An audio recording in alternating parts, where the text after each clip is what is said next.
What was just the takeaway on Saturday from the win against Kent State? Really, the takeaway was to go in there and dominate, every play. No matter who it is, we're facing, we got to go 100% every play. And just really to dominate. You didn't have Jaden or Dom, obviously, for that game, but you and David being able to step in, no drop-off. Just how big was that for the two of you guys? Oh, yeah, it was big. We built lots of chemistry.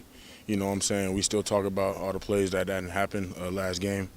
It was a great experience, just going out there first, having my legs right under me, keep on, just stacking plays, really just getting the rhythm in. And, it was a great experience.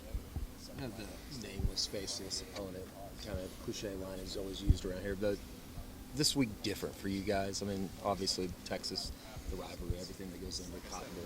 Yeah, I feel like the name, that's really the only thing that's different. The mindset's still the same. Like I said, no matter who we play, we still going to have to attack, come here 100% knowing what to do, just stacking days, stacking weeks. What stands out about their offense and Arch and kind of looking at them a little bit so far? Just consistency. They know, they got good connections, good communication. Once we mess that up, though, it can go either way. It can go both ways. The offensive line struggled against Florida. What have you seen? Is there anything specific that you think you guys could take advantage of? Not really. That's just, Florida defense, what I'm saying, versus Texas offense, a lot of different plays. You see some guys, get by the O-line, and some guys, the O-line, hem him up, have him there. So, just really just watching, different things that the offensive line is doing. And, we got BV in our corner, so, he going to put us in the right spot. It seems like this is a very unique game in that the stadium itself has a life of its own, just split down the middle like that.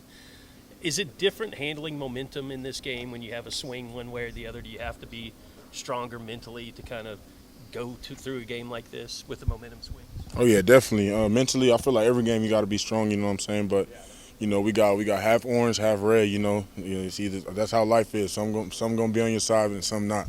So, just taking that as motivation, just proving wrong, our coach told us, like, it could be somebody's first time seeing us play. So just having that mindset, just going to attack every play. Is it in your mind through the game, like, you find yourself or your defense saying, like, we got to shut these guys up on that side of the field?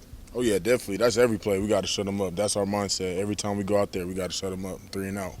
What's that like for you guys when you get the opposing offense pinned deep into the Oklahoma half of the stadium? So what it's like? When you guys get the offense pinned deep in the red half. Oh yeah, just gotta. I mean, when we get them pinned deep, right back there, safety. So every time we get them back there, that's where we try to get get good knockback. Gracen, I know you told us a couple weeks ago that you guys call the defensive line the dog pound. Mm-hmm. Who came up with that? It was Stone that came up with the dog pound, him and his cousin. And when they said dog pound, we start barking. We just liked it because dogs. We some dogs. Everybody dog on that D line. We ready to eat. Gracen, Florida had 6 sacks against Arch Manning. What do you think of Arch Manning's ability to handle pressure? Ability's there. He can get out the pocket. He's a great quarterback. So we just gotta do our rush techniques. And close the lanes.